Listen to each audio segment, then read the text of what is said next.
प्रधानमंत्री नरेंद्र मोदी ने BRICS summit के दौरान क्यूबा के राष्ट्रपति के साथ विशेष बैठक की। इस दौरान pharma, unified payment system (UPI) और व्यापार सहयोग पर चर्चा हुई।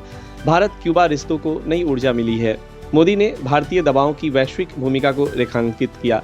यूपीआई को क्यूबा में लागू करने के लिए महत्वपूर्ण समझौते हुए। क्यूबा ने भारतीय निवेशकों को अतिरिक्त सुविधाएं देने का वादा किया। भूतपूर्व विधायकों और बिजनेस लीडर्स ने भी भाग लिया।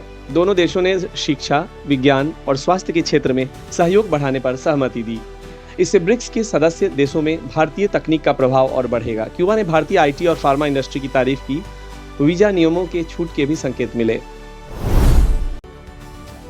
केंद्रीय गृह मंत्री अमित शाह ने आज सीतामढ़ी जिले के पुनौरा धाम में 67 एकड़ में बनने वाले भव्य जानकी मंदिर के पुनर्विकास का शिलान्यास किया है।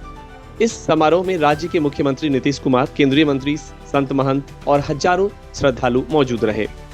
मंदिर का निर्माण 882 करोड़ रुपए की लागत से केवल 11 महीनों में पूरा होने का लक्ष्य है। समूचे बिहार के मंदिरों में इस मौके पर दीपोत्सव मनाया गया और कार्यक्रम का लाइव प्रसारण किया गया।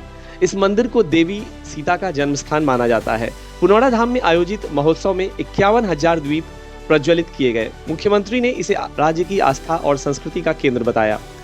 शासन की ओर से प्रोजेक्ट मॉनिटरिंग के लिए विशेष टास्क फोर्स गठित होगी। मंदिर परिसर में पर्यटकों और श्रद्धालुओं के लिए आधुनिक सुविधाएं उपलब्ध कराई जाएंगी। मंदिर से जुड़े स्थानीय विकास कार्यों को भी प्राथमिकता मिलेगी। इस परियोजना में धार्मिक पर्यटन को बढ़ावा मिलेगा। रोजगार के नए अवसर सृजित होंगे। राज्य सरकार ने मंदिर विकास की नियमित समीक्षा का आदेश दिया है। जवानों की शहादत की मिसाल माने जाने वाले कारगिल योद्धा कैप्टन विक्रम बत्रा की पुण्यतिथि पर देश भर में श्रद्धांजलि कार्यक्रम आयोजित किए गए। सैन्य बलों द्वारा विशेष परेड और कार्यशालाएं आयोजित हुई। स्कूल, कॉलेज और संस्थानों में प्रेरणास्पद भाषण दिए गए। उनके युद्ध साहस और ये दिल मांगे मोर वाले जज्बे को याद किया गया। आर्मी ने विभिन्न जगह स्मारक कार्यक्रम रखे। बत्रा परिवार को सशस्त्र बलों के बड़े अधिकारियों ने सम्मानित किया। रक्षा मंत्री ने कहा, बत्रा जैसे वीर कभी भुलाए नहीं जा सकते। सेना भर्ती अभियान में उनकी कहानी प्रेरणा बनी। युवाओं को देश सेवा की प्रेरणा दी गई। भारतीय नौसेना ने ड्रोन खतरों से निपटने के लिए अत्याधुनिक एंटी ड्रोन सिस्टम तैनात किए हैं। ये सिस्टम स्वदेशी तकनीक से तैयार किए गए हैं। समुद्री सीमा और पोर्ट्स पर इनकी तैनाती से सुरक्षा बहाल होगी। चीफ ऑफ नेवल स्टाफ ने इसका उद्घाटन किया। परीक्षण के दौरान सिस्टम ने सभी ड्रोन को सफलतापूर्वक निष्क्रिय किया। आने वाले महीनों में इस तकनीक को सभी मुख्य जहाजों पर लगाया जाएगा। श्रीलंका, मालदीव और अन्य मित्र देशों को भी सिस्टम बेचने की संभावना है। इससे भारत की डिफेंस उत्पादन नीति को भी बल मिलेगा। विदेश मंत्री एस जयशंकर ने ब्रिक्स समिट के दौरान रूस, ईरान और मेक्सिको के विदेश मंत्रियों से अलग अलग वार्ता की। रूस भारत तेल व्यापार और रक्षा सौदों पर चर्चा हुई। ईरान के साथ चाबहार पोर्ट और व्यापार रूट्स पर बातचीत आगे बढ़ी। मेक्सिको के साथ शिक्षा, कृषि और विज्ञान के क्षेत्र में समझौते हुए। इन बैठकों से भारत का अंतर्राष्ट्रीय प्रभाव और गहरा हो रहा है। संसद के मानसून सत्र में मणिपुर के लिए विशेष विनियोग विधेयक और जीएसटी संशोधन बिल पास किया गया। विपक्ष ने विधानसभा चुनाव के मुद्दे पर हंगामा किया। विधेयक के तहत मणिपुर को उच्च वित्तीय सहायता मिलेगी। स्थानीय व्यापार को जीएसटी की नई दरों से राहत की उम्मीद। गृह मंत्री ने शांति और विकास पर जोर दिया। बेंगलुरु सेंट्रल के सांसद पीसी मोहन ने राहुल गांधी को जवाब देते हुए कहा कि वोटर किसी पार्टी की संपत्ति नहीं है।